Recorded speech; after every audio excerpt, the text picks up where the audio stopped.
So first I want to introduce our first speaker, Dr. Kate Cassidy Duffy.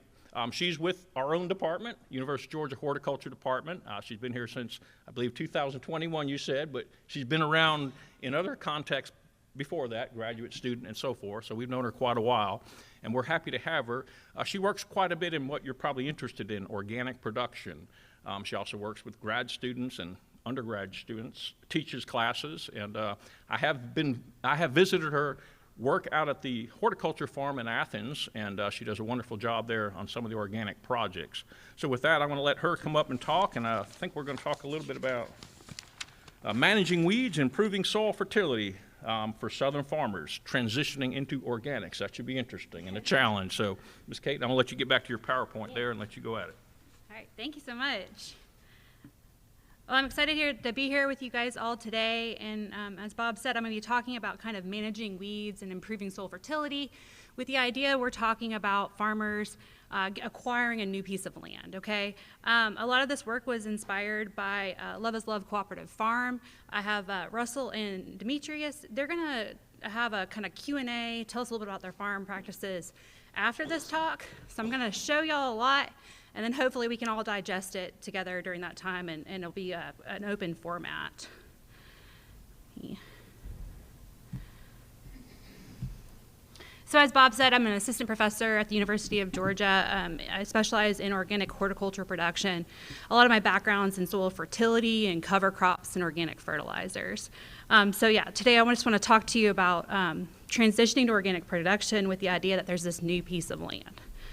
All right, so we all know there's a lot of challenges to organic producers, a lot of transition challenges just from the paperwork aspect, but there's also land access, land quality issues, and the issue of residual herbicides. So that's kind of what I'm going to drill in on today. Okay, so organic production has continuously grown since we've introduced organics in the early 2000s. We've seen this increase in both demand and production. Right now, there's over 17,000 organic farms, over 39,000 organic producers, and we have about $9.6 billion in sales. However, we've been seeing this, there we go, that's a little louder. However, we've been seeing this decrease in the number of organic farms and also the decrease in the number of organic of acreage that is transitioning to organic farms. So I want to highlight right here this bar graph. Between 2017 and 2022, we've seen a 43% decrease in the amount of acreage that is transitioning to organic production. Okay, so we have this potential for growth. We know there's a market, but what are some of the issues that we're seeing? Okay, so the challenges facing organics, we have a few organic farmers here, but not a lot. So what is that about, and what is it in the Southeast? One, there's a lot of rules to transitioning to organic production, right? There's a not so easy to see flow chart here. It takes a lot of time to submit a plant, implement a plan, and then you have a 3-year wait period before you can actually put that label on your produce, okay? That time is a period of time where your produce might not be as valuable, okay? I'm not going to talk about this today, but I do want to highlight there are lots of organizations that will help you transition to organic farming if you're interested. In Georgia Organics always helps farmers with that. There's the Rodale Institute, and other states have nonprofits that'll help you with that transition process and all of that paperwork. Okay, I don't think I have to tell anyone here that also land access and quality is a major issue. This is a chart of the projection of urbanization up into 2060. The yellow lines are current urban areas, and the red is where we expect the rest of urbanization to happen over the next 30 years. Okay, so there's less land, it's more expensive, and what is that quality of the available land? What was it before we are looking to farm on it? So this land is often derelict or old pasture, right? It's an old farm that's sat there, or it's a piece of pasture that we're turning into vegetable farming land. The good news about this is it's cleared. You don't have to come in and cut timber for it. There's potential for rapid certification. You can expedite your certification process if you know that your land has not been touched. And it's often high in organic matter. So these perennial grass systems, over time, they build up soil organic matter, so you're coming into a high organic matter situation. However, there are some concerns, right? Residual herbicide, was this used for pasture? Were they spraying for grass, for broadleaf control? And then obviously Bermuda grass, right? So I don't know if you've all ever tried to deal with Bermuda grass, but it's great for grazing. It's not so great for vegetable production. And then also there's low fertility. So these are managed, for grass production, so they're not often as fertile as our farmland. All right, residual herbicide. I'm going to focus on aminopyrrolide. It's a key component in Grazon, which is a 2,4-D aminopyrrolide mix. It's very common in grazing situations. Really, most herbicides degrade really quickly. We're not concerned about residual herbicides hanging around, but aminopyrrolide is the exception to that rule. There's potential for long residual time in the soils, a couple years sometimes, and we've also seen accumulation of manures and straws. There's been a few compost issues, manure issues with this particular herbicide. Broadleaf vegetables are highly susceptible, right? So most of our vegetables are broadleaf vegetables, so if you have residual aminopyrrolide, it can really cause some major issues. The thing about this is it's really hard for us to measure. If you were to send off a soil sample to measure it, probably be about $200, and we can't get below a 10 part per billion accuracy rate on that. We do know that we see plant injury below 10 part per billion. So right now, you might be able to send off a $200 sample, and they're like, maybe, maybe not. So what can we do about that? As I said, it causes injury to our broadleaf vegetable crops. I've got a few examples of that. The symptomology, this is squash and green bean, is epinasty, that kind of curling of the plant, leaf cupping, leaf crickling, leaf stretching, swelling, strapping, and chlorosis. And you can imagine you have a plant like that in the ground and you're not going to get a lot of good yield, right? All right, moving on to perennial weeds. So Bermuda grass, is a great turf grass, a great grazing grass, but I think there's probably few things worse than a vegetable patch. Bermuda and perennial weeds typically get worse with tillage, right? So one of the best things we can do is go in and till. But with Bermuda, you're just chopping it up and redistributing it throughout your plot. So we started thinking, can we outcompete Bermuda grass using cover crops? And here's kind of a diagram of the way that the cover crops can outcompete Bermuda. So imagine that this crop here is something like a legume, say a clover or a cowpea. This grass here is rye or sudex. Cover crops are coming in and planting. And then you have your Bermuda grass. So our legumes might be able to outcompete our Bermuda with their broader leaves, their ability to fix nitrogen. And then our grasses actually have allopathy, which are chemicals that can actually inhibit grass growth. And they also put on a lot of biomass. So can we come in and outshade, outcompete that Bermuda with these cover crops? Cover crops are fantastic. I could do a whole talk about cover crops and the benefits of cover crops, but cover crops are going to add nutrients, they're going to suppress weeds, they're going to improve soil structure, and they're going to add a lot of ecosystem benefits. All of the things that we need in this derelict pasture land, right? So typically, if you're coming in, this is one of my plots out at the Hort Farm that was in Bermuda pasture that we've recently converted into cropland. You're coming in and you've got this piece of land, you're gonna mow, you're gonna disc 1 or 2 times, you're gonna rototill, then you're gonna come broad past your cover crop seed, cultipack it, and then hope for the best. So what we were hoping was that we could use the no-till drill to come in and mow, and then directly mow our cover crop into this no-till, into this pasture using the no-till cover crop. So this is commonly done in forages. We're just wanted to increase the rate to then see if we can shade out that Bermuda grass. So no-till drills can be expensive, but they are a really cool tool. We use them constantly on our farm, and Russell and Demetrius will talk about using it on their farm. They save time. They significantly reduce tillage. They give you a really nice stand of cover crop if you're either on bare ground or a situation like this. And it can also significantly reduce the amount of seed that you put out. I'm gonna see if I made a video. So this is a video of it. If you haven't seen it before, you've got a small seed box, a large seed box. The seed is fed through that tube. a disc comes in before, the seed drops, and then these wheels fold that over. So you get really good soil to seed contact. Yeah, I was going to say, in some of the districts in the state, you can actually rent those. Yes. You don't have to buy one, because it's really expensive. Yes, great point. And I think NRCS as well, right? Yeah.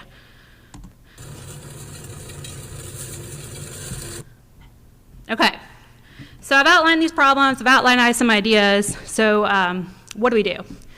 We decided we wanted to figure out how we could test for residual herbicide prior to buying land or maybe breaking open a new piece of acreage.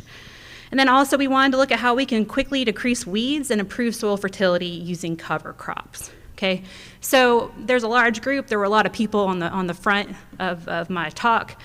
We've been working on this residual assay, and we've been working on some demos of this no-till drill cover crop to try to address this.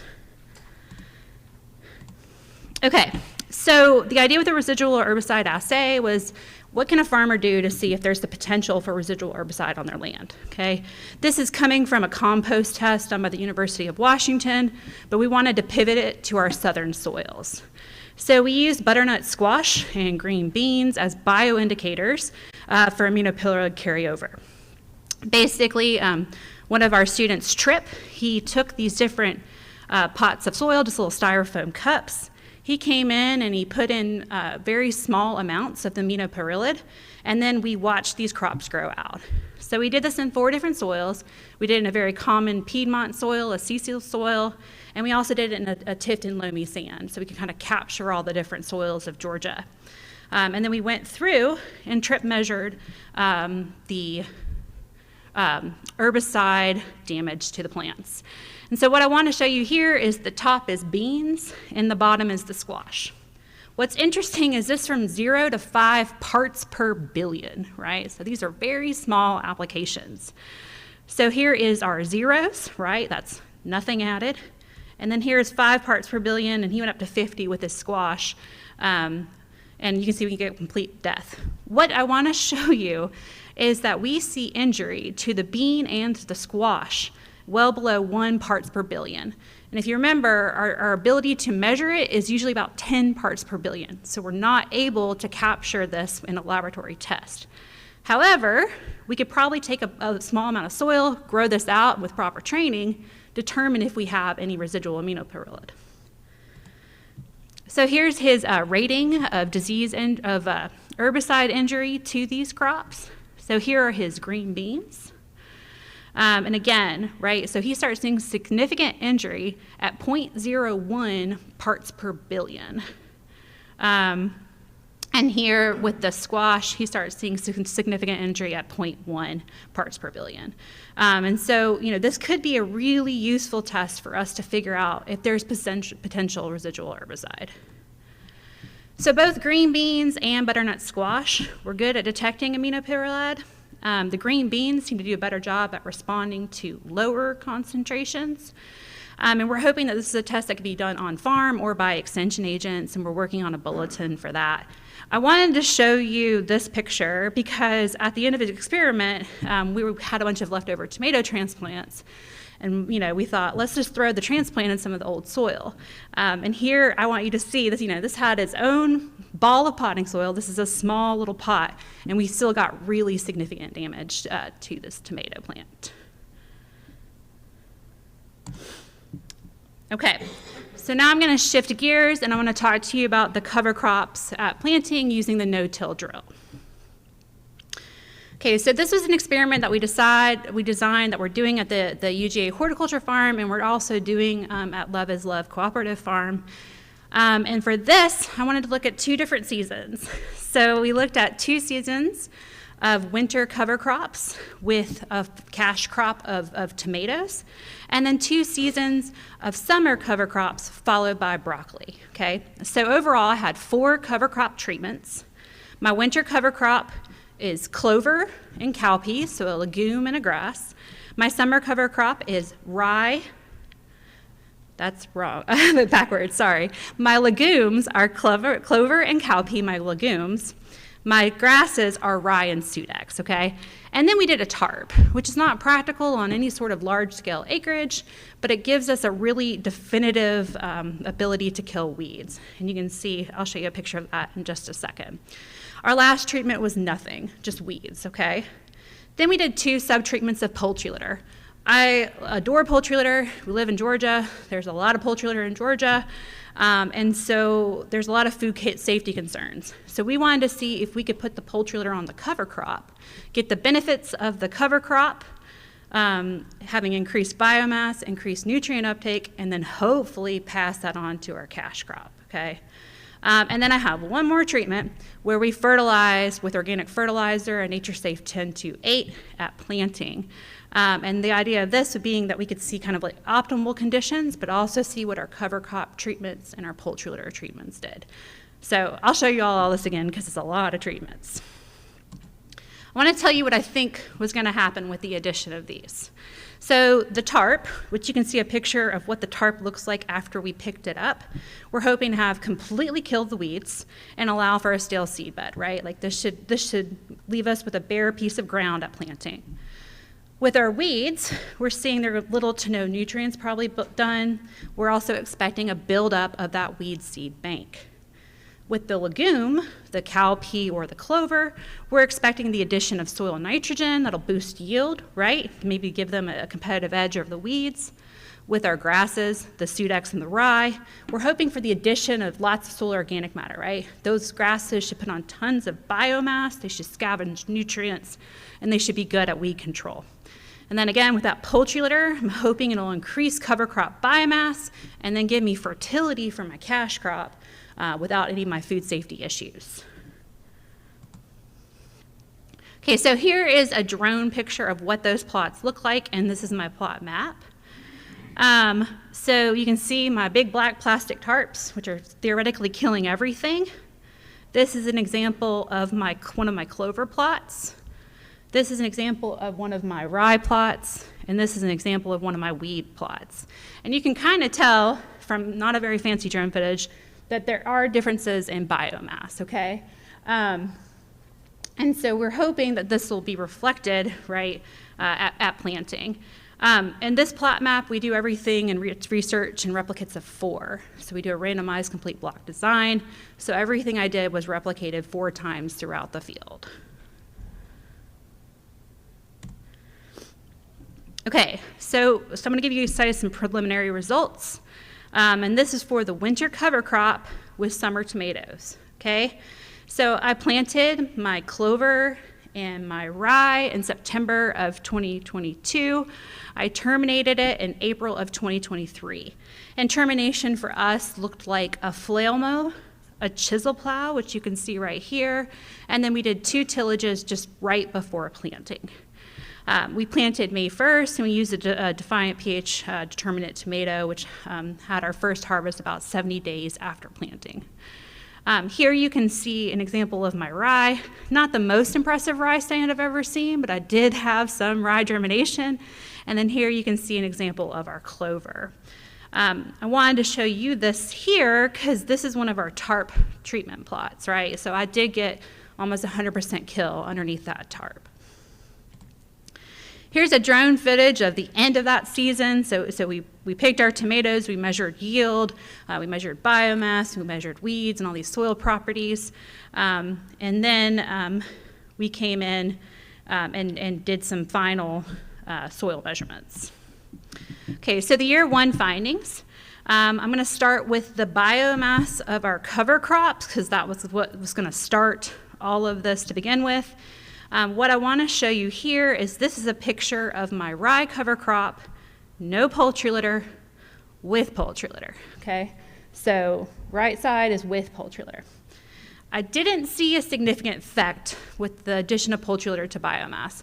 I'm not surprised by that because field trials often end up that way, but I did see a fairly strong visual effect. We had no differences in the amount of biomass between weeds, rye, and clover, no differences with the addition of poultry litter, but we did see significantly more nitrogen in our clover, which is to be expected because it's a legume, okay? We had really low biomass for this rye. It's been really dry the last 2 falls. It's hard to get cover crops started. I think that's probably the main reason for that. So to show you all yield. Now this is a large table, but they all had significant effects. But I want to show you a few things. So here is my treatment. It goes cover crop with poultry litter or with fertilizer. Then we have our marketable tomatoes, the percent of marketable yield, and then our total yields in pounds per acre. So these were not all sellable, but they were the total yield. We did have significant differences in the marketable yield of our tomatoes. And what I really want to point out is if you look at the rye, the clover, they're all at the top of my scale here, right? So the highest yield that I had was with rye, poultry litter, and fertilizer, okay?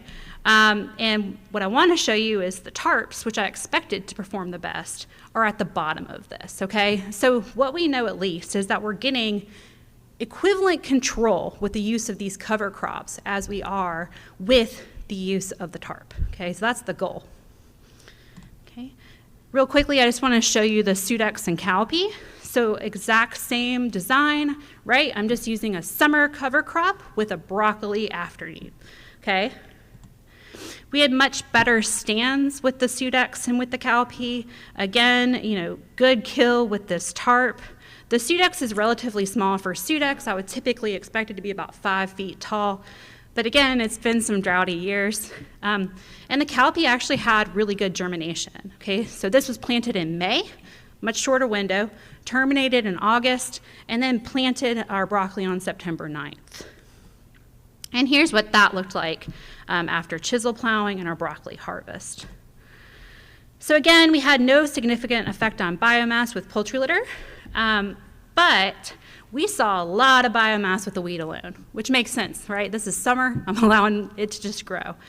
Again, good cowpea establishment, good shading, significant difference of adding lots of nitrogen with that cowpea. You know, so we had things happening. Again, with and without poultry litter, with poultry litter, without poultry litter. These are my weeds with poultry litter, without poultry litter. I didn't have an effect of poultry litter on my broccoli yield, but I did have an effect of cover crop treatments and of fertilizers.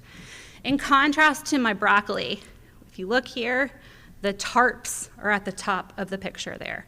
The broccoli seemed to respond much better to the tarps than the tomatoes did. However, there's a difference in numbers. It's not significant. So it's going to take me a little while to figure out what happened here. We didn't have a lot of weed pressure. Again, it didn't rain. We were using drip irrigation. So we're going to figure out kind of what happened there. The broccoli definitely responded more to the fertilizer than the tomatoes did, which is expected with our heavy brassica feeders. Okay, so some brief conclusions from that. We're going to continue the work on that and hopefully come out with some good extension pubs. The on-farm residual assay can be helpful to test at very low concentrations. So this seems like this would be a really promising tool for new pieces of land.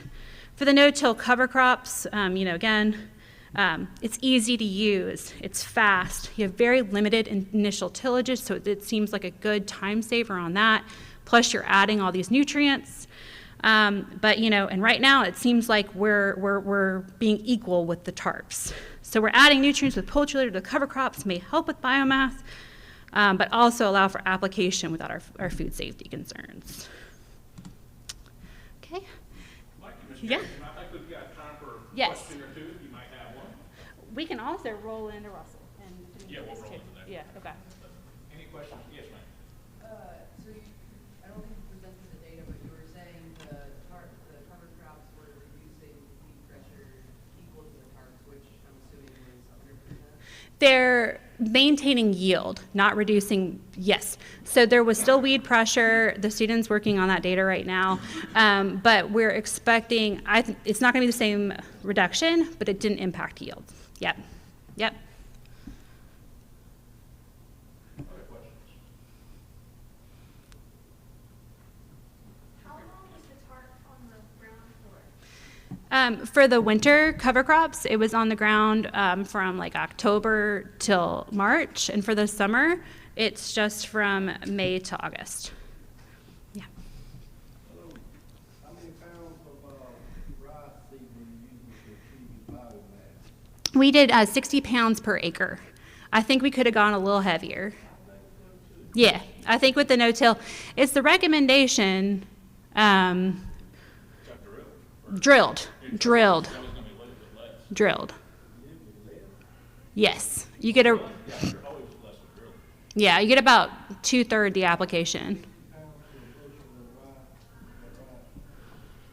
Is 60 pound of seed of rice pretty close to a bushel? I don't know, I get, even growing organic crops, I still get weeds coming up. Yeah, I think, I always do about 2 or 3. okay.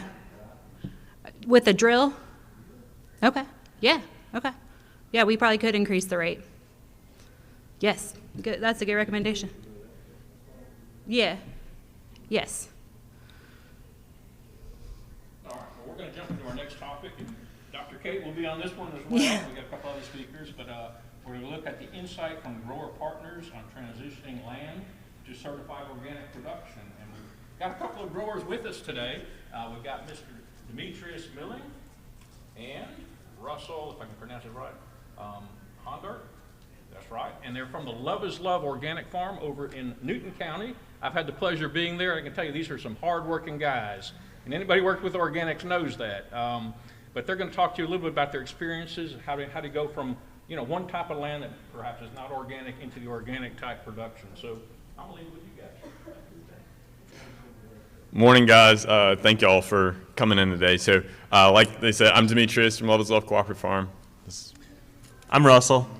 And so, Love is Love Farm started renting land in Newton County. We have a Cecil soil type, and we got multiple parcels that we started to rent. One parcel we were able to certify because there was no history there. Another parcel had been hayed Bermuda ground. So there was a history there of treatment, and so we had to go through the transition period. So this is kind of just describing how we went about that and tried to achieve our certification. This land is now certified organic. So the first steps we did was cover crop mixes. So as we talked about in Kate's presentation recently, we were concerned about some residual from Grazon or other material that were used. So the best way for us, instead of paying for the $200 test, was to find a very cheap cover crop mix that had grasses and some broadleaf things in there. We knew the grasses were going to grow because the Bermuda grass was healthy and going, as you can see in this photo here. But we wanted to know how those broadleaf cover crops were going to be affected. So we had a summer one that had some peas in there, and we also had some clover and some winter. So we did the cover crop mixes. We also did some soil tests to kind of see where that soil was, where the pH balance and everything was around there. And so our goal of growing those cover crop mixes were to just see what the residual was and try to break up that cycle, grow a lot of biomass, get some coverage on that Bermuda. Do you want to comment on the cover crop initially? Sure. When we came onto that land, we knew that it had been treated with Grazon. So we started with the cup germination test that Kate described, and then figured, and we saw some damage, and so we figured that we'll put grasses out, we'll put our Sudex out, and we know that will help improve the soil, and then our legumes will help us determine whether or not we're still having issues with it. We've opened up the land in two different ways. One portion, which we haven't started growing on yet, we just mowed and drilled. The other part, we actually took several steps to open up before growing a cover crop, which I think we're going to talk a little bit more about in the next slide. But basically what we've seen is that with the Bermuda pastures, the soil is so compacted going into those, especially if they've been in hay production or had large animals on them for decades, that the drill, and I think this is also probably coupled with our dry summers, but just drilling wasn't particularly effective. We'd get some germination of the cover crop, but it would be stunted. It wouldn't really go anywhere. And the success that we had actually was with chiseling, disking, doing some initial soil work to alleviate some of the compaction, and also it kind of disrupts the Bermuda grass, brings it to the surface, and one of the benefits of the dry summers is that that stuff on top of the surface will actually dry out and die. Yeah, I think that first year we also didn't have our drill yet. So we had to do that anyways to utilize our cone spreader. And I would add that first year and our first approach to this style, when I was thinking through this, it was more of an abundant time approach. So we knew we had time before we were going to be able to certify. So we threw that cover crop seed out there. We disced it in. That was kind of more of a scratch. It wasn't like a really deep disking, just to get some contact and stuff like that and break up that Bermuda grass. Like I put here, our first cover crop in the fall of 2021 and our first cash crop wasn't until the summer of 2023. So we really took an abundant time approach here. And so some of the equipment, just for people who are like, what did you try to use? What did you try to do? So in our first iteration of this, we use a cone spreader, like Russell said, to get that cover crop out there. We used just a tandem disc initially to scratch it in. And after we got two sessions of cover crops in there, 2 seasons, we started to open it up. So we traded some of the Bermuda hay that we weren't using because we didn't open up the whole spot. We traded a neighbor. They could hay up part of it, and then they offset disc harrowed it. And then we came back with our tandem disc, chisel plow, and a field cultivator to open it up. And as you can see, this photo right here, that was just kind of right before the planting, that late spring, summer cash crop going on right there. I would say, like Russell said, it was like there was just a lot of compaction on that ground that had been hayed a lot, driven over, and it hadn't been turned up in a long time. We have a Cecil soil type again, and so we didn't use a bottom plow, and because the fear was some spots that clay bottom was really close to the surface, and then in other spots it was really deep. So what we didn't want to do was create a scenario where portions of our field were just like good soil was all very deep on the bottom, and then we were just planting our cash crop straight in the clay. And so after we did this and those 2 years have passed, we got certified, but also things have grown really good. We haven't had any issues from any residuals from the residue from pesticides or anything like that. So that was really our big concern. We were never really concerned about any other things other than Bermuda and that pest residual. And so far Bermuda, after that process and scratching it a couple of years, it being dry, like Russell said, having that on the soil surface to dry out, it's been pretty good for us. Great. So we were hoping to open up the floor and either you guys can share experiences of similar or maybe what's worked for you, or ask any questions for Russell or Demetrius, because we would love to hear how other people are facing similar issues. So.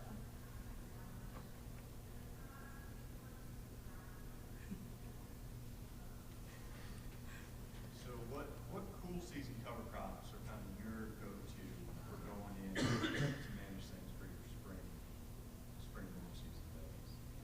So for me, my personal opinion is I like to use oats a lot because they either winter kill or the biomass isn't as woody as like a rye. So for me, when I have a really good rye stand and I'm trying to plant early, I feel like I'm always fighting some residual, and some biomass is good, but sometimes that really good rye is there. So if you want to avoid that, you need to, in my opinion, you want to plan like some mow before you, like over the winter time, to keep it a little low. That's just my personal opinion and my preference. Especially if you're trying to pull plastic in the spring for something, that it kind of clogs it up and gets in there sometimes. So I like to use oats. Yeah, I think oats and peas for earlier or later spring plantings, they tend to mature faster than the rye. You get less biomass, but you're able to get in there earlier and terminate it earlier with, we like to do rye clover for later early summer plantings, essentially. You get a lot more biomass, but like Demetrius said, sometimes more biomass creates problems down the line, just with the equipment that we have and our other management practices. So those tend to be the go-tos. There's a lot of that seed is cheap and it's widely available.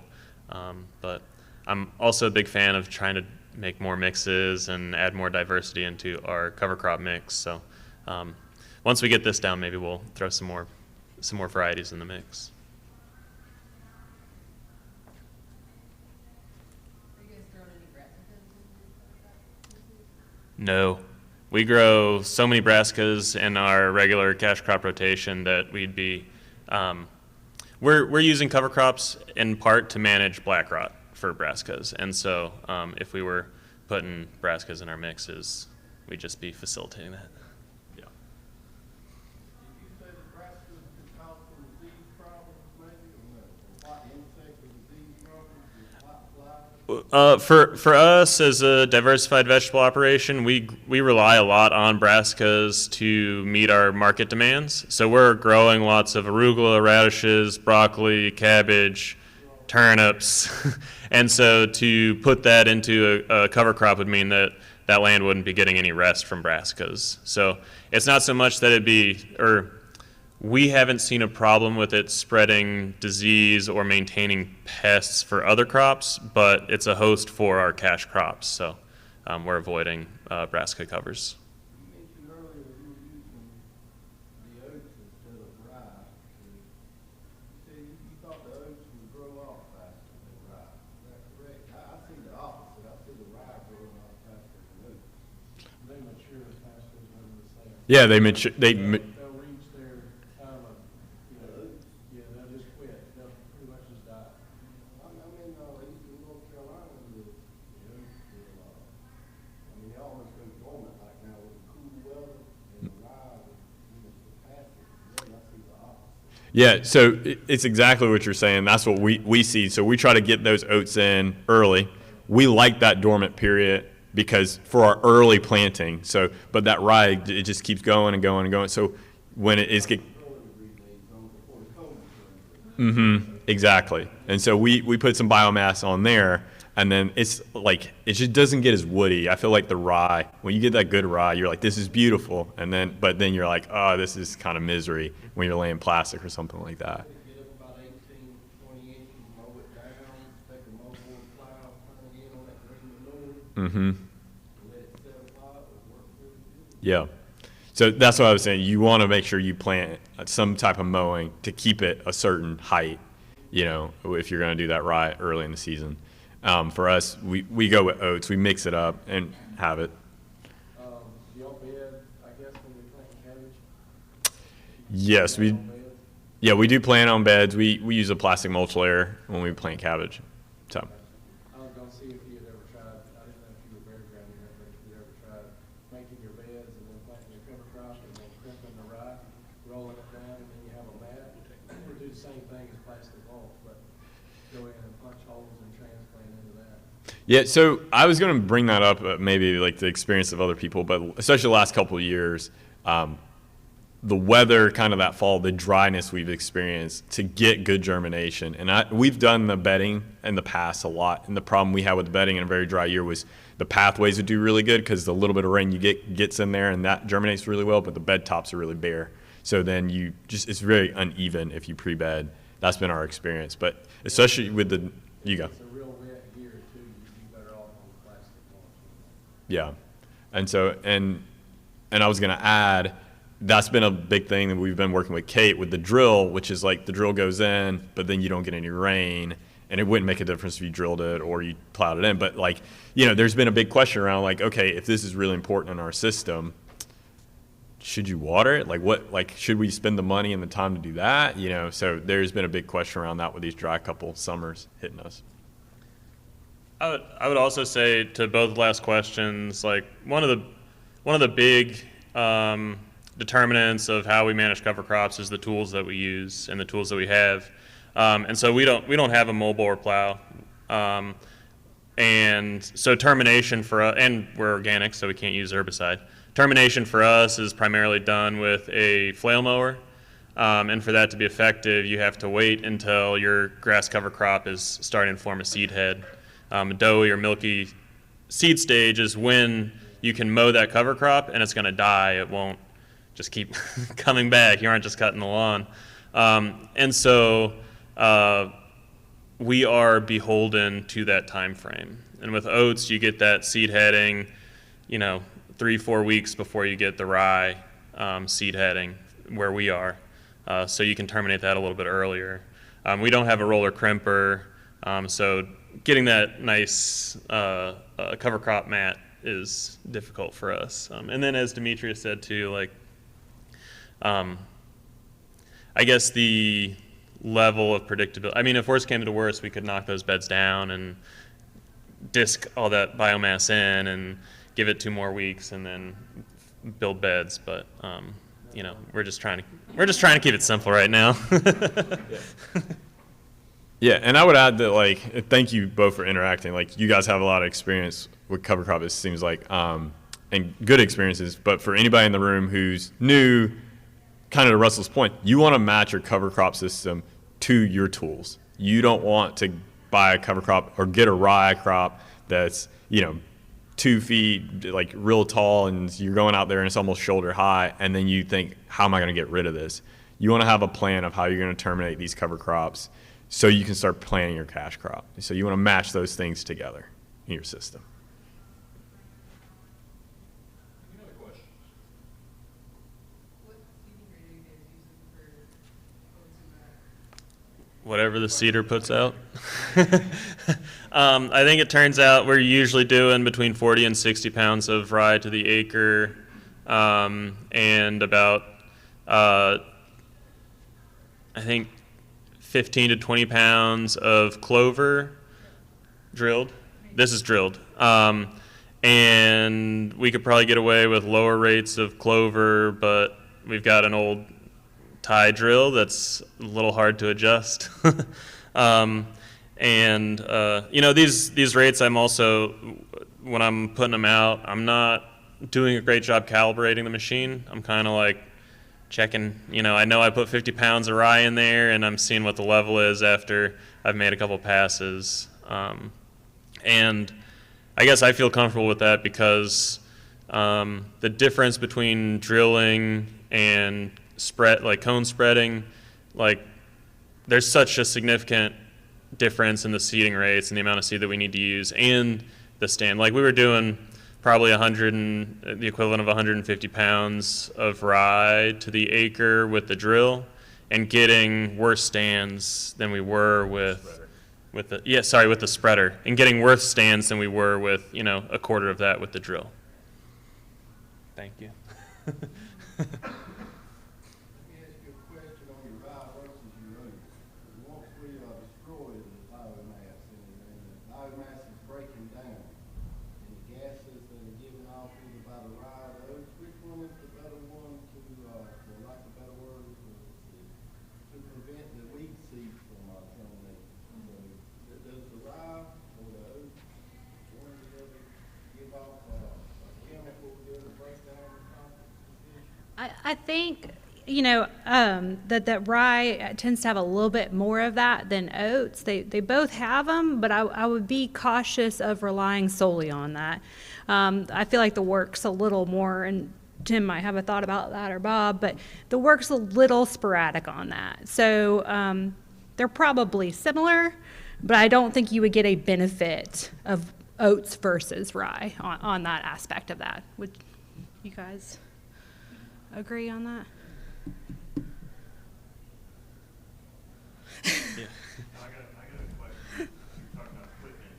When you went to a drill, a no-till drill versus a cone spreader, did you find that easier to do mixes? Because now you've got a small seed box versus trying to mix them all and spread them? Yeah, definitely. I mean, you just, the way a clover seed will settle out amongst dry seeds, you just get much more uniform distribution. And I wouldn't mix them in a cone spreader. I would make a pass for rye and a pass for clover. So it's safe to do another pass? Yeah. The only problem I ever have with a drill or a seed planter behind my tractor, sometimes you don't check it often enough and you'll find one's got clogged up and you made, 2 acres of passes and you ever had anything coming out of the one hopper. It's frustrating. When You we- wanna stop and check. When we started drilling the space that we were transitioning. The first time I mowed it with a brush hog because we had a 10-foot brush hog versus a 6-foot flail mower, and it made a real problem for me because it put these like basically windrows of hay or straw or whatever down the paths, and every time I tried to seed over that, they would just gum up the drill, and all of a sudden I'd have made a pass, and I'd look back, I'm like, I don't know when I stopped dropping seed, but it was somewhere, in the last couple passes. So. Probably when you're gonna mix your seed, mix small quantities so you don't have that separation. Mm-hmm. Also, don't try to mix up a whole hopper pool. For sure. Well, let's go ahead and give them a round of applause. Oh. We appreciate it. For some of the folks in the room, if you could just mention kind of like your size, the scale that you're working at. Yeah. So, Love's Love Farms, we were a under 1 acre farm, and then we expanded to this property, and we're at 8 acres in production right now. So we rotate on that 8 acres. We subdivide everything into half-acre blocks, and we plant on half-acre blocks. So that's kind of where we're at. And we do, most of our business is CSA. That's about 50% of our business. And then math is, when you talk about just fields, it's a little bit different. But so most of our business is in CSA, then we do a little bit of wholesale. So. And we also sell organic transplants, so that's another part of our business too. So that's why the percentages are off. Okay, great. Folks, be sure to fill out your evaluation. We've got a little thank you gift from the conference, a mug for that coffee you know you want. Doesn't come with coffee though, and we appreciate it. Our next program is going to be on the challenges with transition to organic production in the South. And we're going to have Dr. Andre, I'll get you right. I'm not going to say your full name, Andre Da Silva. It's about that long, the name, but I'm just going to go with the short version I know of. Andre jumped the ship. He was a UGA guy for a little while, a bulldog, and then somehow they coaxed him away. Must have been that portal thing they talk about with the football. Offered him a lot of money to go over to Auburn, but we still claim him as a good guy, and he's going to be our next speaker. But no, we've known Andre for a while. He works over there in the vegetables, just like he did for University of Georgia. He works with Auburn doing commercial vegetables, I believe some organic production, works a lot with cropping systems, trials, and so forth. And he'll be our next speaker, and we're going to give the microphone to you, sir. Morning all. I'd like to say first, thank you, Bob, for the warmful introduction. And I would say I was at UGA, but it's been like, this is my 4th year already in Auburn. I'm an associate professor and extension vegetable specialist working primarily with vegetable crops. Yes, I do a lot of commercial, conventional production, but organic from the last 3 years became one of the main points of my research and extension appointment in Auburn. And my main focus is more on the beginning of the transition. What are being the main challenges? What growers must be doing? And what should we change to get into the organic? From, if we are in convention, new areas, I can give you guys an example. This year, we are actually, this year, 2025, we just start the transition of a new area. So we are dealing with a lot of new paperwork as well and new approaches. Not only bare ground, like just go with the bare ground. Why not using some different approaches? I will not be in touch with that, but if you guys would like to talk a little bit more about what can be done during the transition, during the certification, you can touch base with me later and we can talk about that. Because today, here, what I want to say is, what are the main challenges? So I put their stars on paperwork. A lot of people have problems with paperwork. I don't know if you guys are, how familiar you are with paperwork on the transition or on the certification. But yes, you need to go over a lot of paperwork, make sure that your area has not certain types of chemicals, received some chemicals up front. So that's one of the challenges. Then the second one, what I would say is soil health. Soil health is something that you need to pay attention. If you are selecting an area where you're going to be transitioning, know that area. That is very important, and we're going to be focused on that point a lot in this conversation today. The third one and most important is weeds.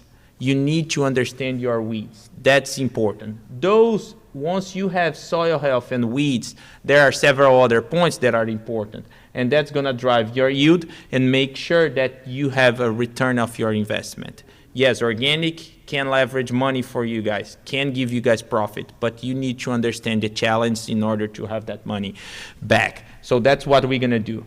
For weeds is a little bit complicated, and I don't want to get into focus on every single type of weeds. So we had the survey that we identify what are the main points of, what are the main weeds that we have in the South and how you can manage that. So if you Google there, growing organic vegetables, although I put it in Alabama, this is something for the entire South, you're going to identify what are the main weeds and how to manage those weeds.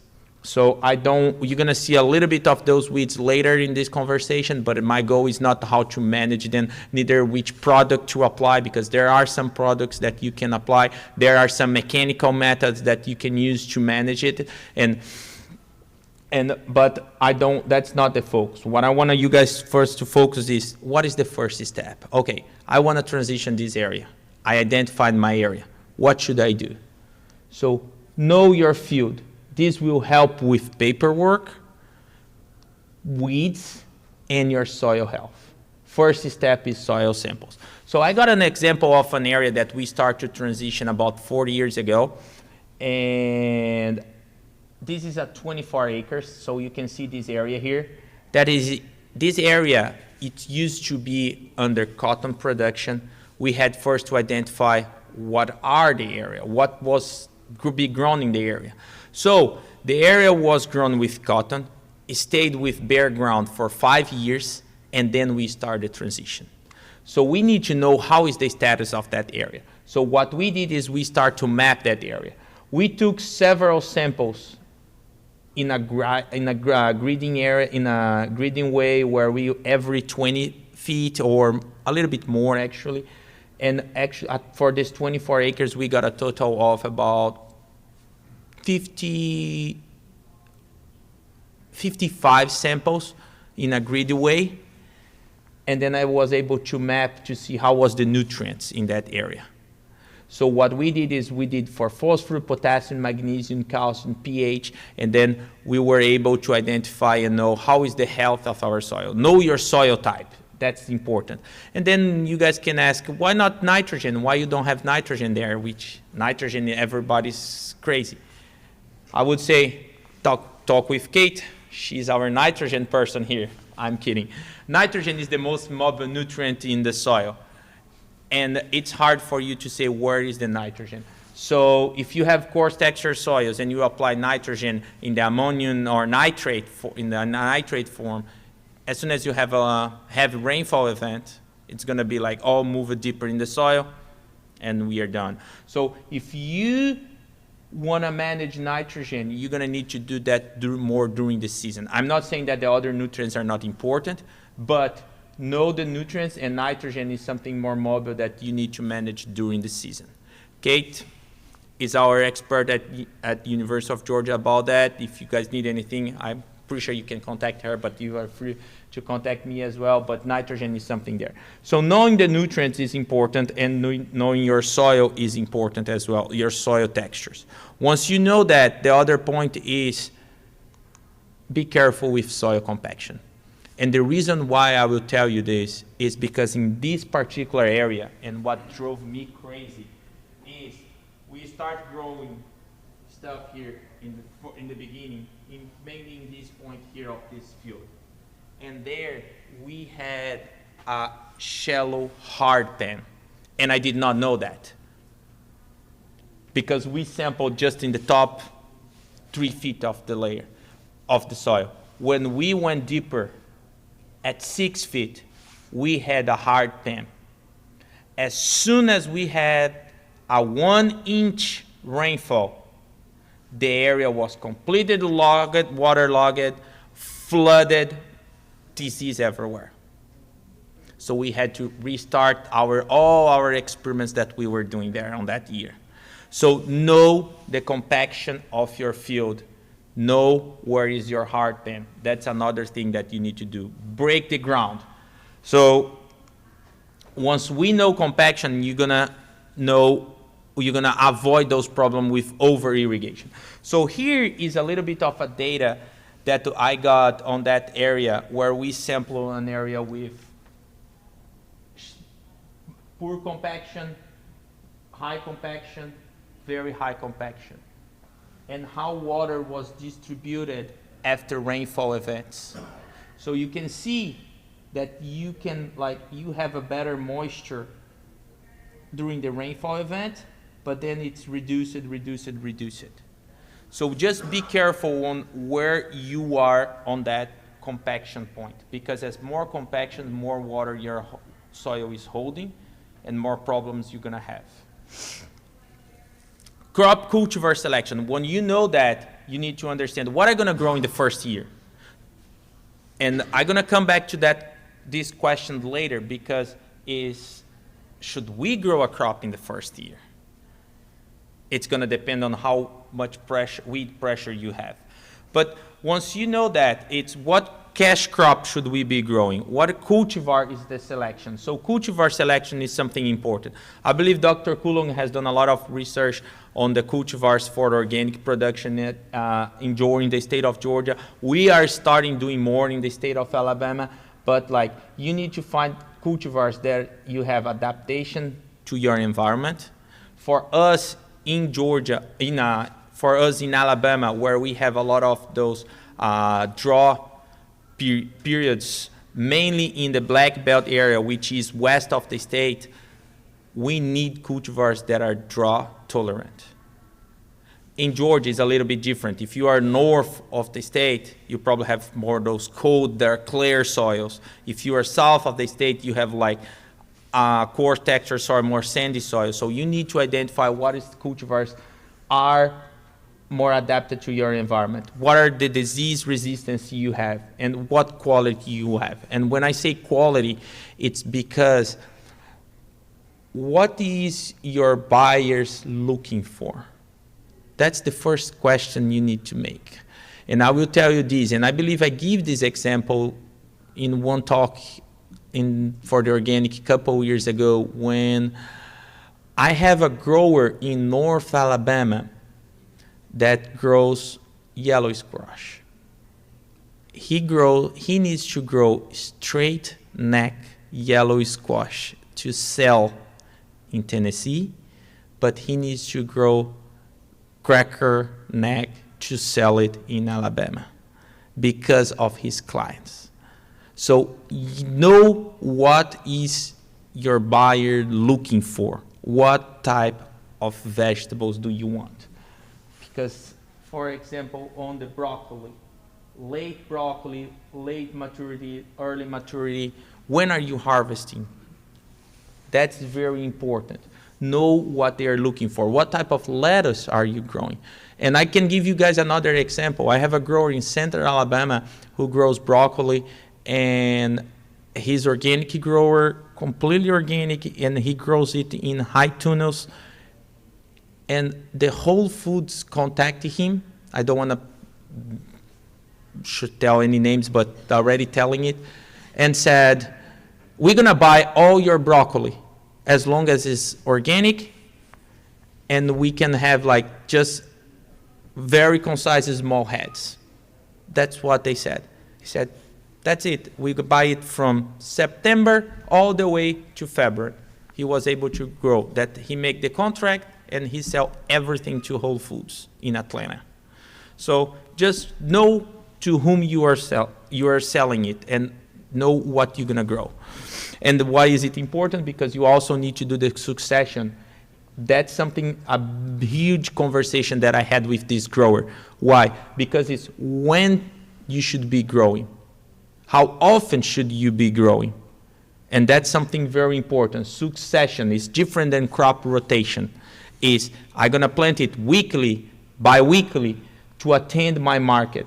So that's something very important. So early planting versus a late planting, you see the difference in size for peppers, like I'm gonna be harvesting very often. And here, although we didn't do much research, but what the literature tells us is how often we should be growing some of the vegetables that we have, even regardless if it's organic or conventional, but to attend a market in a weekly basis. Every 7 days, leaf greens, radish, Spanish. Every 10 days, English peas, sweet corn, snap beans. 14 days intervals, beets, squirrels, turnips, summer squash, tomatoes, peppers. Keep in mind, those that you can have multiple harvests is a little bit different. While I put here yellow squash or summer squash or tomatoes every 14 days, imagine if you need to sell like only 1 acre of yellow squash, but then you plant 2 acres of that. What you gonna do with those harvesting every other day?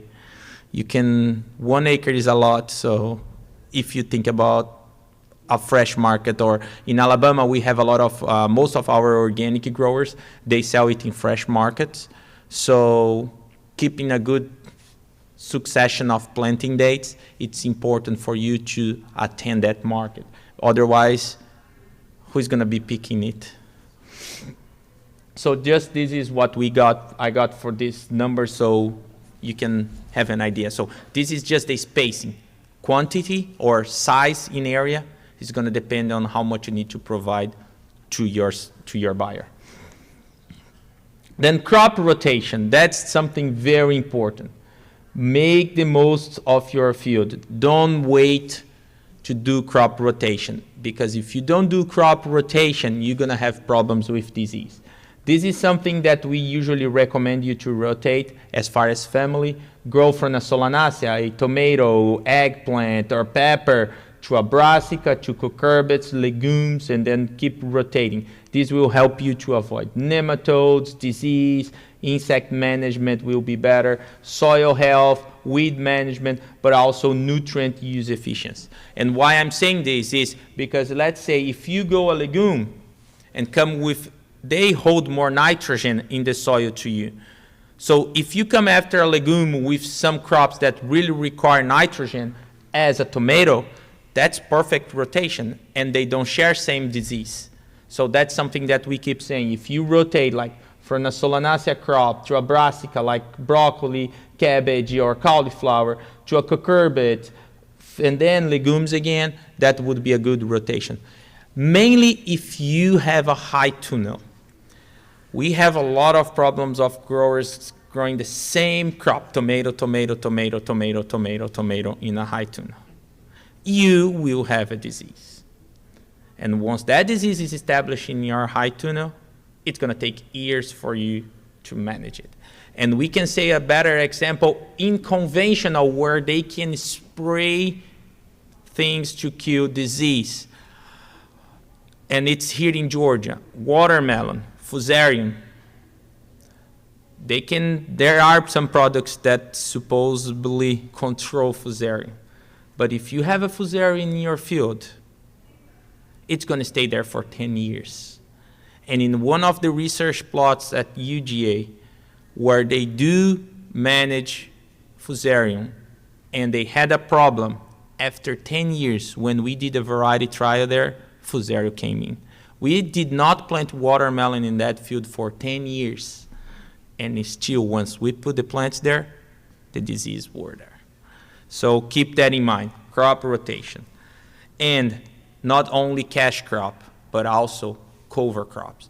Dr. Coulomb do a lot of research with cover crops, and he can better explain you guys, but just some example of cover crops that you can be planting to manage your plots. So here is one of our plots that we did a trial in that field with cover crops. This is a rotation with watermelon, of a cover crop with cover crop and watermelon. So basically we plant the cover crop, and then we just install the plastic mulch on top of the straw. We just laid it down, and then we put it on top of that. It worked perfectly, and then we came with the watermelon. That's one of the trials. I was talking with Kate early. This is one of the first year for our trials. work perfectly. I will not be showing this data this year, but it's something that can work.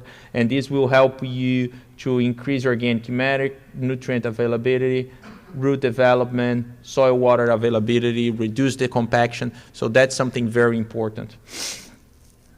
And to don't say weed pressure in cash crops.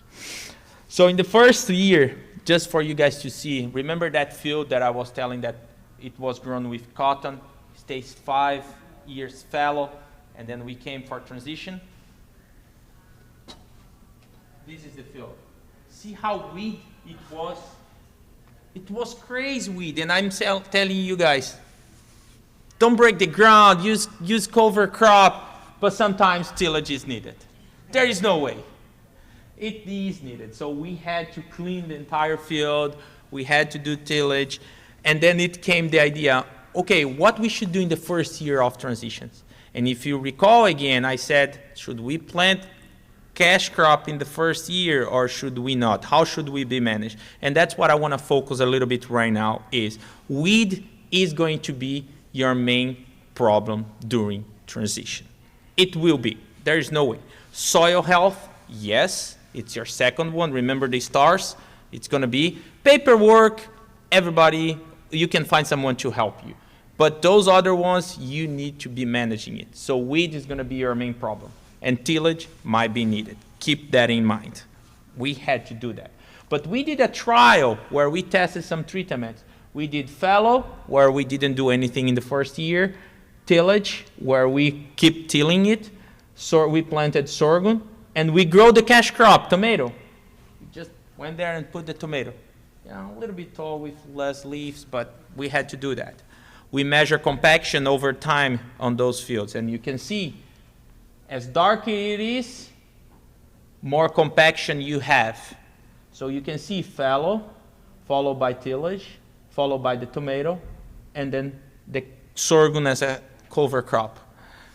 You see that this is narrow, because that's the tomato bed, okay? This is the size of the plot, but we just measure the compaction in here. And this is the same size, okay?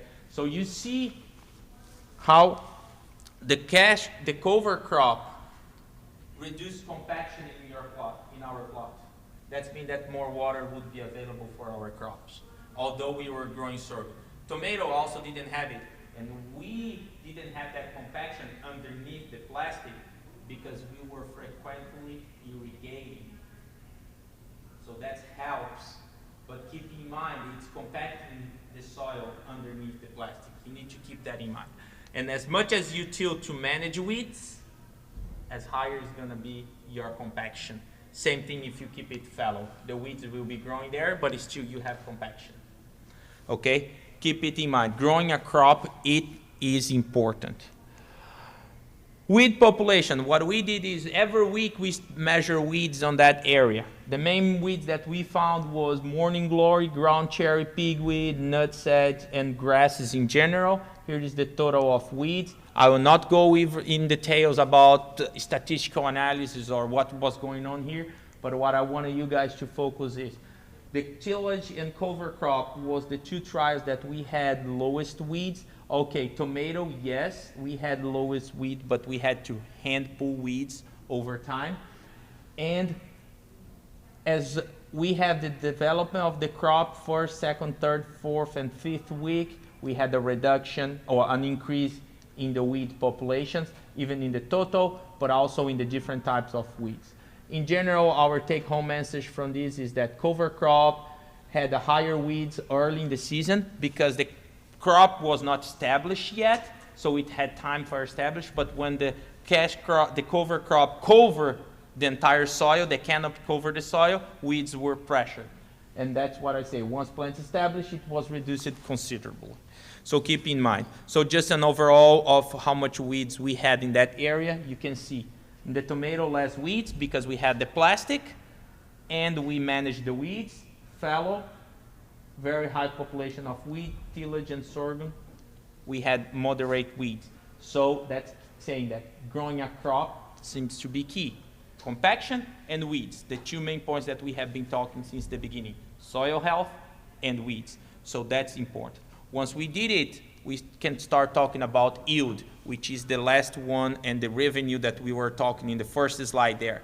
So in the first year of this experiment, we did not yield much tomato from that cash crop treatment. Actually, we yield 700 bucks per acres for the first year. But once we came from the second year and we plant tomato in all the areas where we had planted a cover crop, the sorghum, I was able to harvest 1,115 bucks per acre, while I maintain the 700 bucks per acre on the same cash crop area. So it shows that if I plant a cover crop in the first year, I improve soil health, improve soil quality, that allows me to increase yield in the second year of transition. So keep that in mind. Is it better for you to plant a cash crop in the first year or increase your revenue if you plant a cover crop and then come with a cash crop? Main problems that we have with insects were armyworm and aphids. Yes, we had those problems with insects. Luckily, I had no disease on that area, despite that big rain that made me lose all the trials and I had to replant it. So keep that in mind. But yes, a cash crop was important, a cover crop was important in this experiment. And that was a take-home message that we got from that 24 acres that we are in transition from the last 4 years. So what I want you guys to know from here is that know your field. Understand your field. That's important for you for paperwork, that's important for you for soil health, for weed management, and for you have your return. Know to whom you are selling it for. Soil texture and nutrient availability are important. Growing a cash crop and a cover crop is important. But don't forget, crop rotation.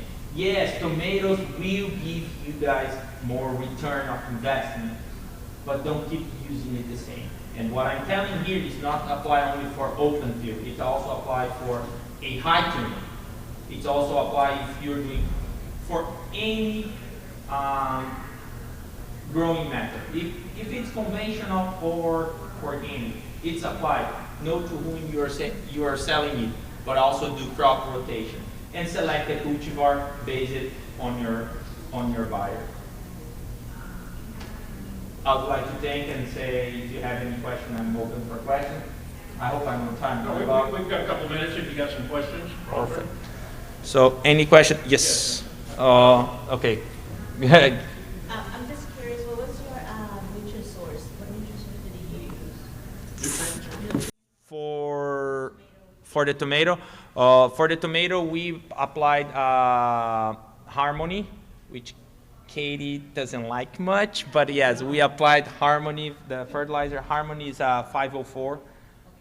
It's 504 or 405? 543. 543. Yeah, it's a 543.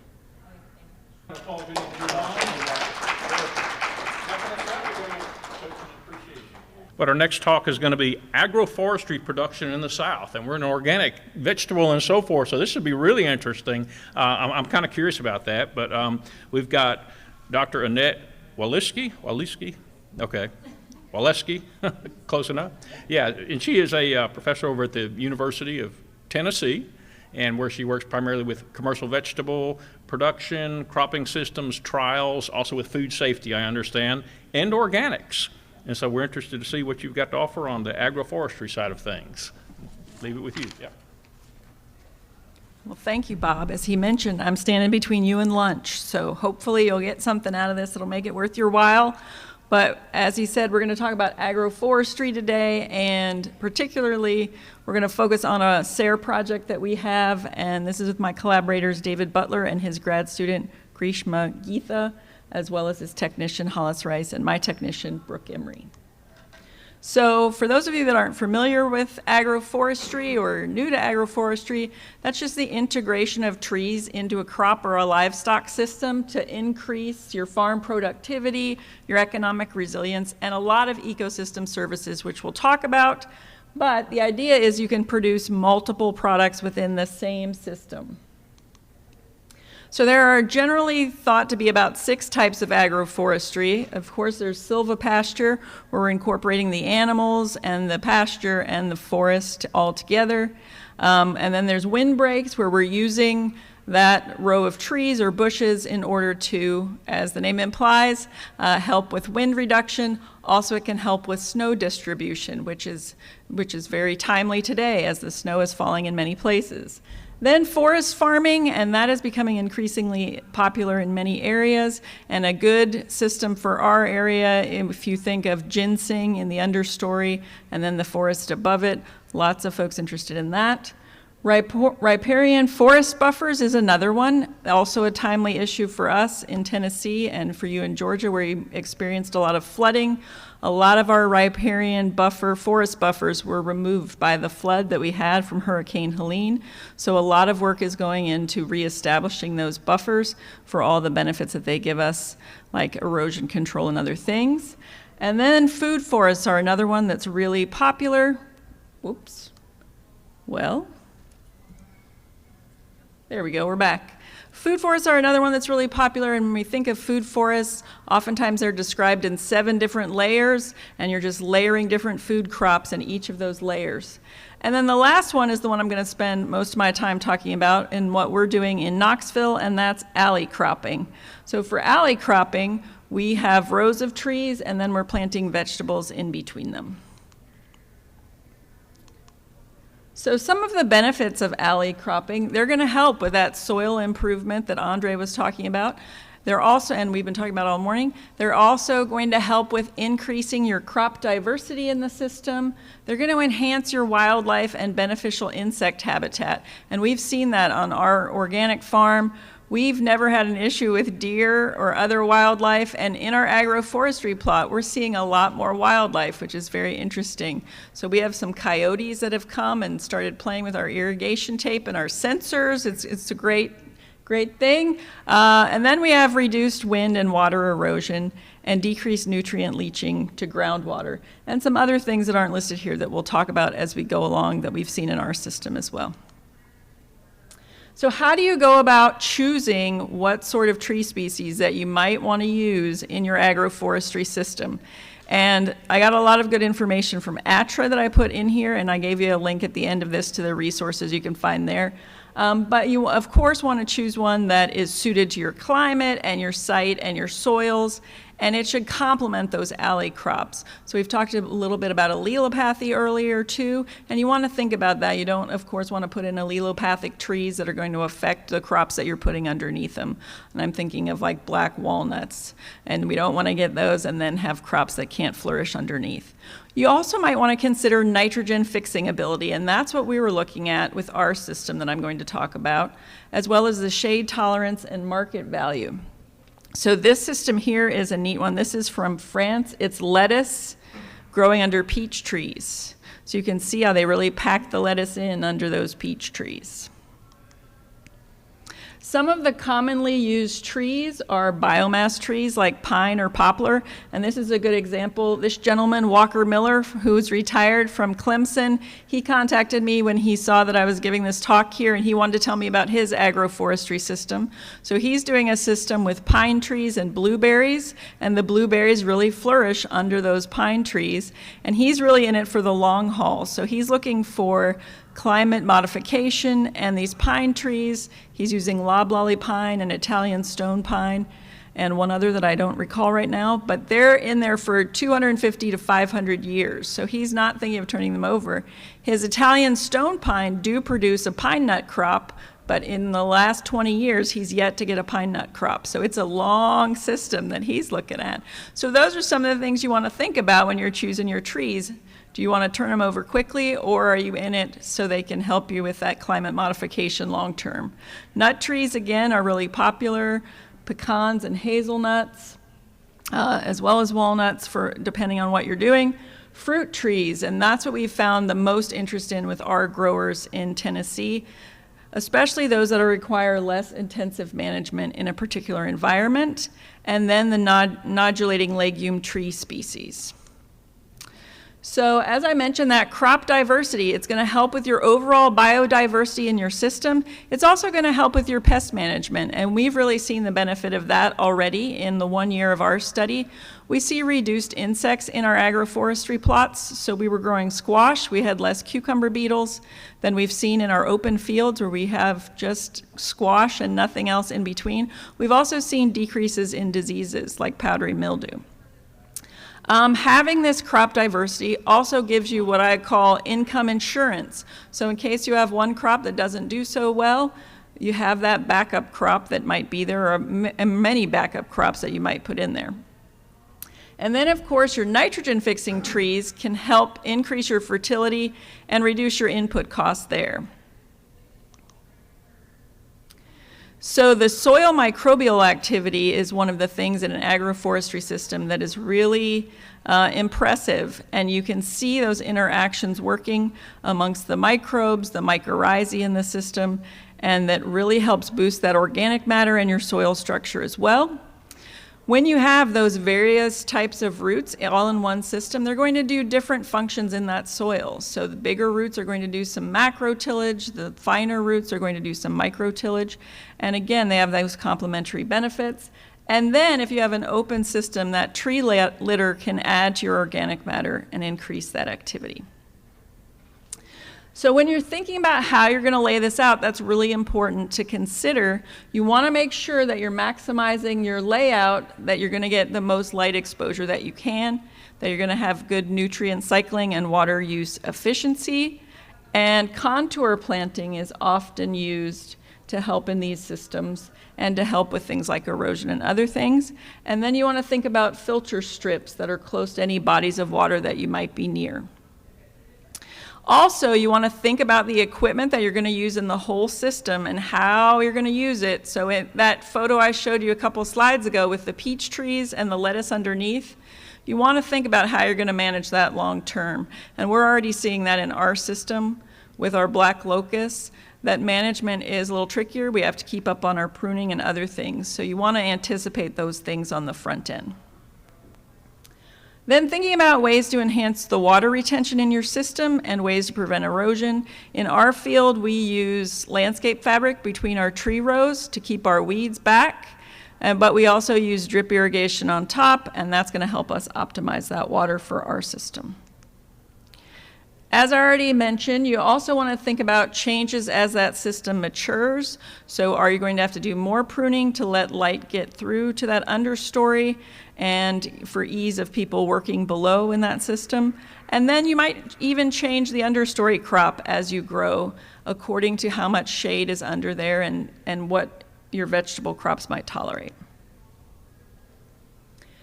So folks are always interested in the economic benefits, and again, you want to think about what trees you're growing, what you're going to use them for, who you're going to market them to later on, but how long is it going to take you to recoup that investment, and think about the replacement plan for those trees. So when are you going to start that transition, and what's that going to look like for your bottom line, and what are you going to do in the meantime to possibly make up for that income? So you really want to plan ahead. These are black locust logs, so they're taking the logs down for sale. But again, that's going to be a longer term than, say, if you planted a fruit crop and start getting fruit off of it in about 3 years. Climate resilience is a big benefit of agroforestry, and those trees and shrubs can capture that carbon dioxide from the atmosphere, store it in their biomass, and really enhance the resilience of your farming system. So for us, our goal was to establish a viable solution for vegetable production in the southeastern U.S. in the face of frequency of climate extremes. So this is our plot you can see there. What we did was we established this alley cropping site at our organic farm in Knoxville in the spring of 2020. So that's when we planted our black locust and honey locust trees. We planted black locust because it's a nitrogen fixer, and then we wanted to compare it to honey locust, which has a similar canopy but is not a nitrogen fixer. And then we have an open field control where there are no trees, and we have 4 replications of this throughout our field. So each plot contains 3 rows of trees that are 26 feet apart, with 6.5 feet of inner row spacing, and each plot is sized at 78 by 78 feet. So a little bit more about black locust. As I mentioned, it's a nitrogen fixer, and it's a native of the eastern U.S., which was also appealing to us. But it's the most commonly used woody legume outside of the tropics for agroforestry, and that's due to its cold hardiness. It's still cold hardy below 25 degrees, which our weather coming in the next week or so might test that out, but we'll see. Another reason that it's popular in agroforestry systems is because of its small leaflets, and it also has a nice high canopy with open branching that gives you dappled shade underneath, and that gives the light transmittance below to the understory crop. It's a high nitrogen fixer.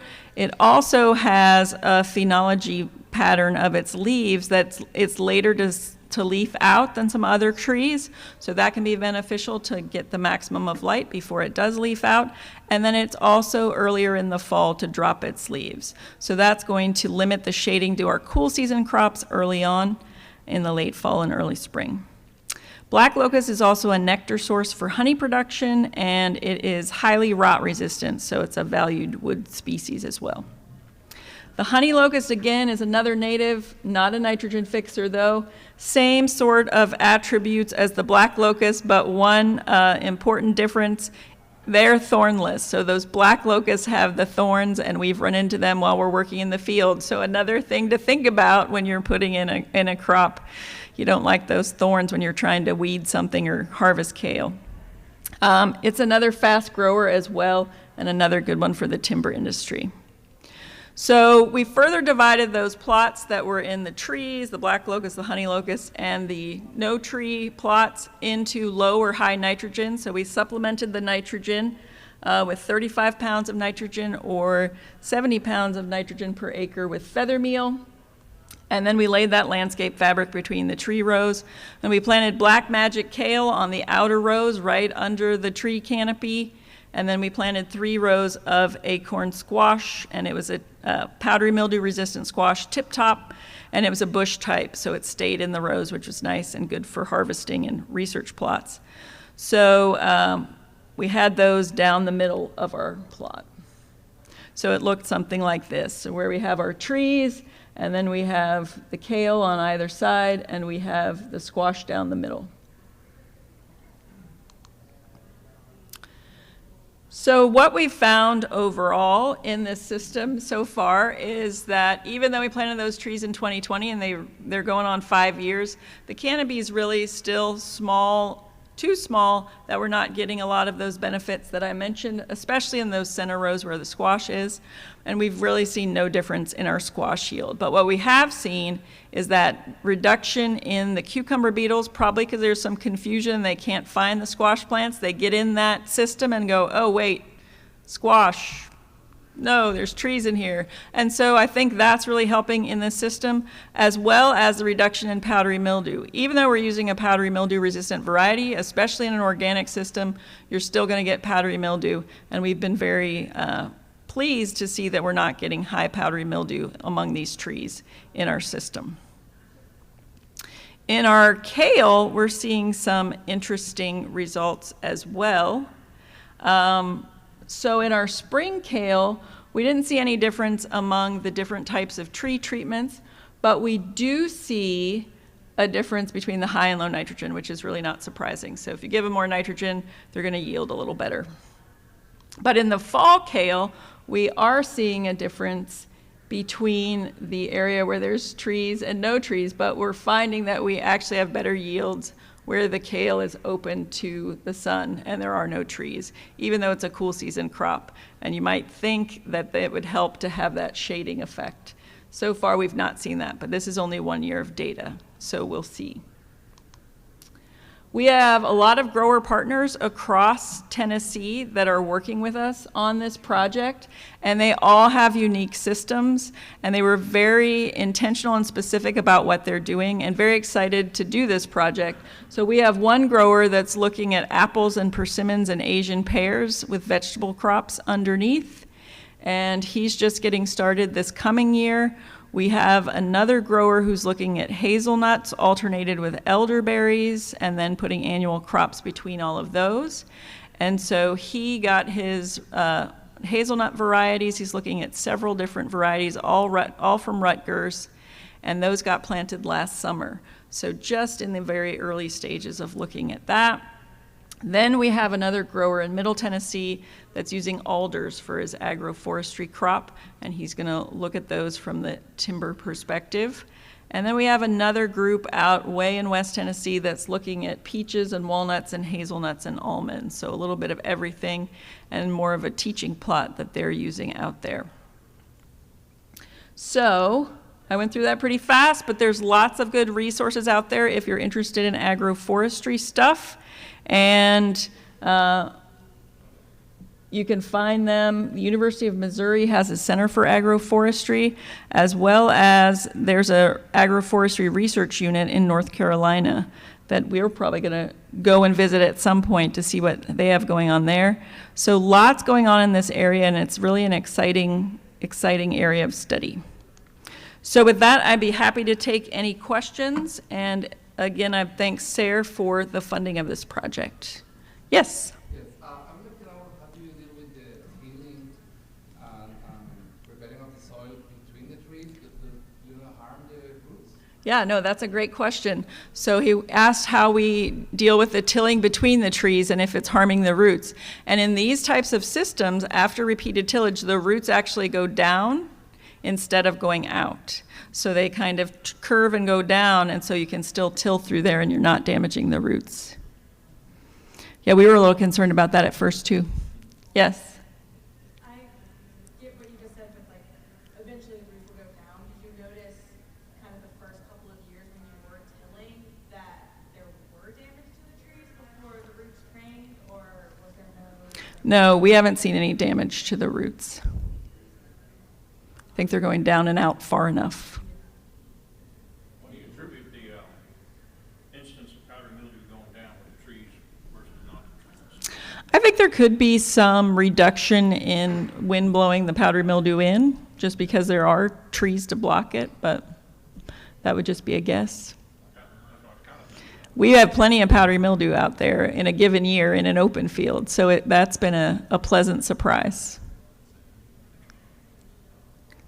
Either one of you. Do y'all have any plans on mixing up those rows so that to see if the kale produces better in maybe the more inner rows? Yeah. And then, like, I guess also maybe kind of the second part of this is, are y'all trying to measure, or have y'all seen any benefits in terms of using nitrogen-fixing trees and reductions in, like being able to tie that to reductions in fertility needs? Yeah, so I think that will be over more time, and that's always the issue when you have a 3-year project. You have to get in and get going, but you don't often see those results till long after that, right? So we're measuring all of that. David Butler's a soil scientist, and so lots of soil measurements. We're looking at the water reduction under the tree systems too, but not a lot of data there yet. As far as mixing up the rows, we are going to do that this summer.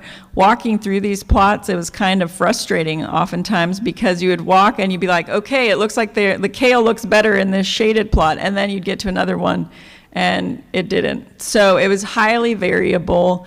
And so this year we're actually going to change up our middle rows and grow many more crops, because I think we also might have had effects on the north edge or the south edge.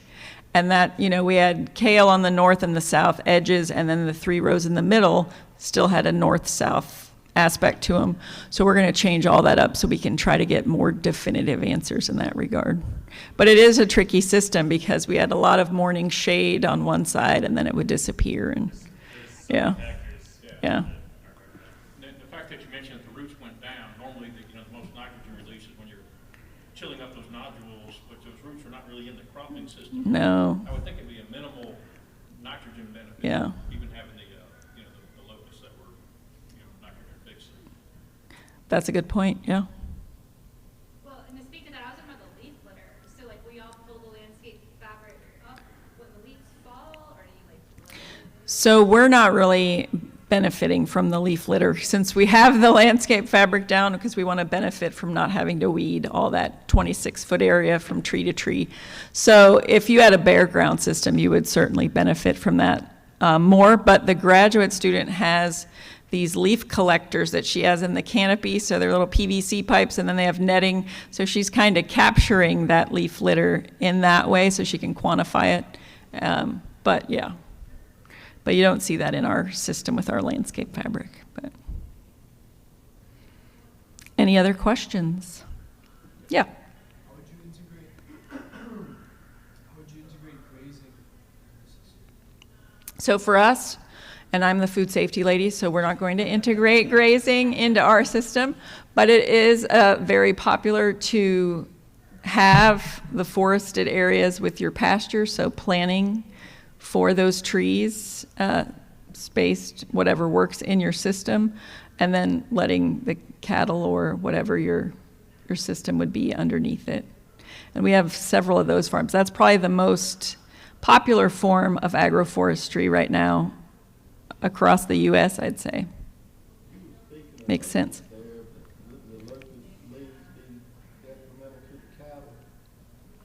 In a cattle system, they might be.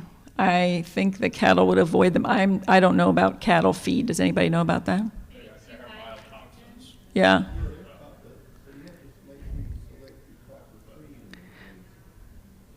Yeah.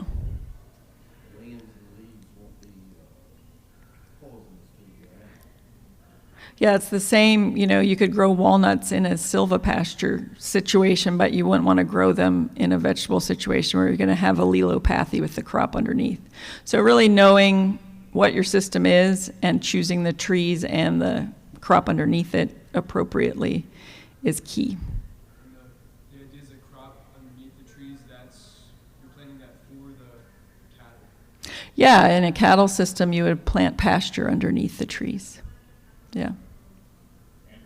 Would the black locust trees tolerate some pruning or coppicing? Because I know in the tropics, these systems really work well, and they're pruning heavily the nitrogen-fixing trees, and that's returning mulch.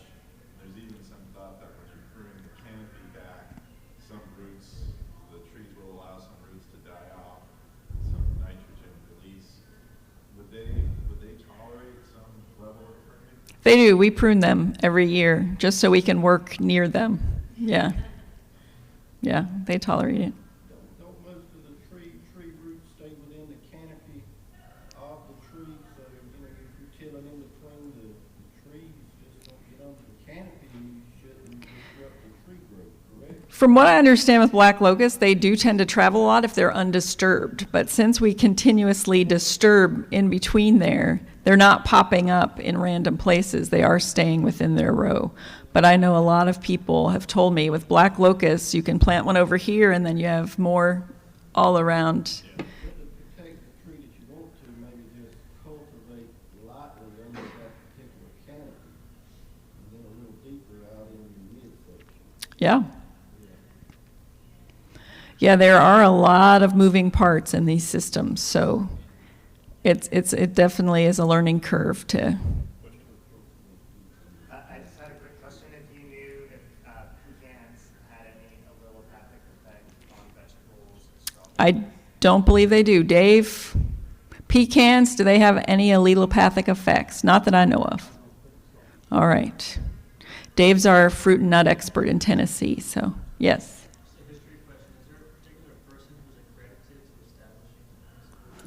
Ooh, that's a good question. I don't know the answer to that. I haven't.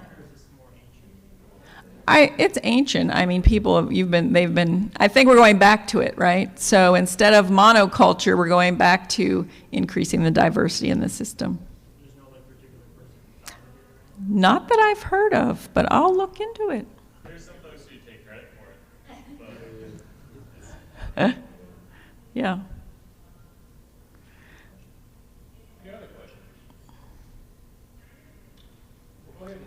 All right.